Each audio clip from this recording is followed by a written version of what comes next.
Alors comment mettons sa foi en action? Ah, ça, c'est une bonne question. C'est une très bonne question parce que on est confronté à un défi. Il faut se lancer. C'est comme finalement, euh, on n'est pas loin de certaines expériences qu'on fait tout enfant lorsqu'on se jette à l'eau, par exemple, l'expression de dire se jette à l'eau, ou bien lorsqu'on retire les deux petits trous de la bicyclette et qu'on doit poursuivre comme ça. Seul, c'est en somme un acte de foi. C'est la foi en action. C'est en allant qu'on apprend. En fait, c'est ça, c'est en allant qu'on apprend, c'est-à-dire en agissant dans le sens que Dieu nous parle, que nous voyons les choses se produire. Par exemple, en ce qui nous concerne, nous, Sergine et moi, en tant qu'évangélistes, on a dû se procurer des fois des matériels qui étaient beaucoup plus chers que nos moyens nous le permettaient de les acheter, de les acquérir. Alors, on a lu dans la parole, cherchez premièrement le royaume de Dieu et sa justice, et toutes choses vous seront données par-dessus.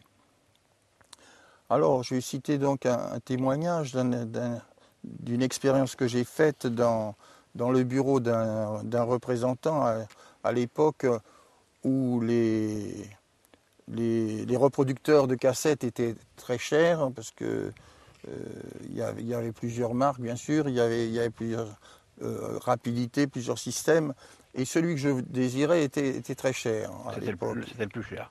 Il comptait plusieurs dizaines de milliers de francs de centimes de l'époque. Bon.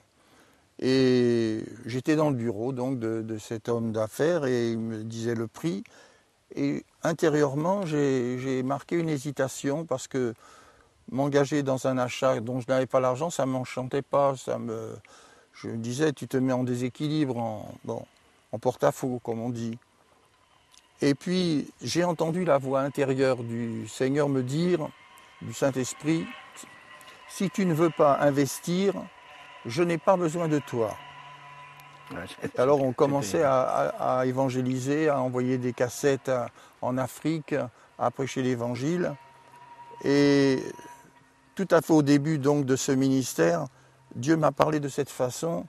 Si tu ne veux pas investir, je n'ai pas besoin de toi. Si tu ne veux pas prendre de risques, tu n'as rien à faire dans mon œuvre parce que avec moi, ce sont des hommes qui risquent, qui prennent des risques. Alors j'ai tout de suite accepté le contrat, j'ai tout de suite signé et nous avons payé très facilement cet appareil. Mais au moment où j'ai pris l'engagement, je n'avais pas l'argent. Donc mon action consistait à m'engager au-delà de mes possibilités en faisant confiance au Seigneur. Et le Seigneur, on peut s'appuyer sur lui parce qu'il a dit « Cherchez premièrement le royaume de Dieu et sa justice, et toutes choses vous seront données par-dessus. » Qu'est-ce que c'est que de chercher le royaume de Dieu et sa justice? Faire sa volonté. C'est la justice de Dieu, c'est que tous les hommes entendent l'Évangile. C'est ça la justice de Dieu, c'est que chacun ait dans sa vie l'occasion d'entendre au moins une fois l'Évangile. Il y a des gens qui l'entendent des centaines, des milliers de fois, et il y a des gens qui ne l'ont pas encore entendu.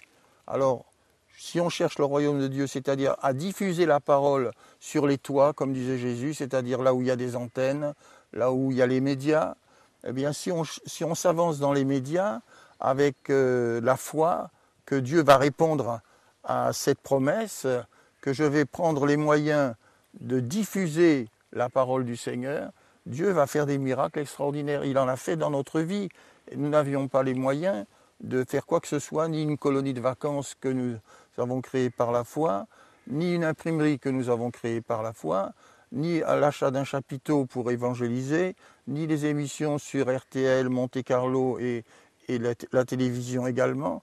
Nous n'avions pas l'argent pour aucune de ces choses, ni pour le camion semi-remorque qui allait tirer le chapiteau, ni pour tous les accessoires qui étaient nécessaires. Nous n'avions pas l'argent, nous n'avions pas le sou, nous n'avions pas la provision. Pour tous ceux qui nous écoutent, ils doivent se dire, mais ce monsieur Snanouch là, qui a lancé plein de choses, qui a réussi plein de choses, il s'est appuyé sur quoi? Et justement, vous l'avez dit, en vrai, sur la parole de Dieu. Sur la parole de Dieu et sur cette promesse spécifique. Je dis en ce qui nous concerne, tout le monde n'est pas appelé à faire les mêmes expériences. Nous, on l'a fait dans ce domaine-là, c'était notre appel. Dieu a pour chaque personne qu'il appelle, il a quelque chose à à donner et à faire expérimenter. C'est ça, vivre des miracles, c'est s'engager sur le terrain de la parole de Dieu. C'est un petit peu comme marcher sur l'eau. Oui, C'est pour ça que oui. Jésus a dit à Pierre, viens, marche. Parce que Jésus voulait nous montrer une réalité, une mise en action d'une réalité spirituelle, de marcher sur l'impossible en fait. Et c'est ça la foi, c'est de faire confiance que Dieu va être là pour nous tenir et pour payer. Par exemple, Dieu peut nous inviter à partir pour un pays et il peut nous dire je veux que vous alliez verser. J'ai pas l'argent du billet. C'est pas important l'argent du billet. Ce qui est important, c'est la conviction d'aller là où Dieu veut. Et quand on fait la volonté de Dieu, quand Dieu nous demande de faire quelque chose, eh bien on vit des miracles. Alors cette foi, André, que vous avez développée, vous, Sergine, et bien d'autres serviteurs de Dieu, cette foi, elle s'appuie, elle a des effets, elle a des promesses qui sont attachées à elle. Alors on voit souvent dans la vie de Jésus que dans beaucoup de guérisons qui ont été faites, on voit que Jésus a laissé la place de la foi à la personne qui est venue vers lui pour le guérir. J'ai écouté Sergine qui avait fait une émission sur le thème de cette femme qui avait une perte de sang depuis 12 ans et qui s'est approchée, qui a juste touché le bord du manteau de Jésus. Et en fait, elle a fait la démarche d'eux. Et dans beaucoup de témoignages dans la Bible du temps de Jésus, les gens faisaient la démarche d'aller vers Jésus. Et Jésus disait, eh bien, ma fille, ta foi t'a sauvée. Voilà. Il est dit un petit mot juste avant, là, il dit « ayant entendu parler de Jésus ». Oui. Alors, la foi vient de ce qu'on entend, on revient sur ce texte. C'est vrai que la communication joue un très, très grand rôle dans la foi et qu'elle peut nous permettre d'imaginer un procédé, un moyen pour recevoir la guérison, pour recevoir la bénédiction dont nous avons besoin. On croit que c'est notre imagination finalement qui a mis à jour ce moyen, mais non, je crois que, indépendamment de cela, Dieu nous met des pensées dans nos cœurs afin que nous puissions trouver le chemin de la bénédiction. Cette femme qui a dit « si je peux seulement toucher son vêtement, je serai guéri », qu'est-ce qui lui a fait dire cela? Qu'est-ce qui lui a fait penser cela? C'est ce qu'on lui a dit de Jésus, qui allait de lieu en lieu, faisant du bien, guérissant tous ceux qui étaient sous l'empire du mal. Donc, elle avait un compte-rendu de Jésus qui agissait partout. Alors elle a dit, pourquoi pas ici? Oui. Et même si moi, qui suis impur, parce que finalement, pourquoi elle a voulu toucher le Seigneur? C'est parce que la perte de sang, d'après le code religieux de l'époque, la classifiait impure. Elle était en dehors de toute possibilité de contact avec un humain. Parce que son sang était considéré, cette perte de sang était considérée comme une impureté.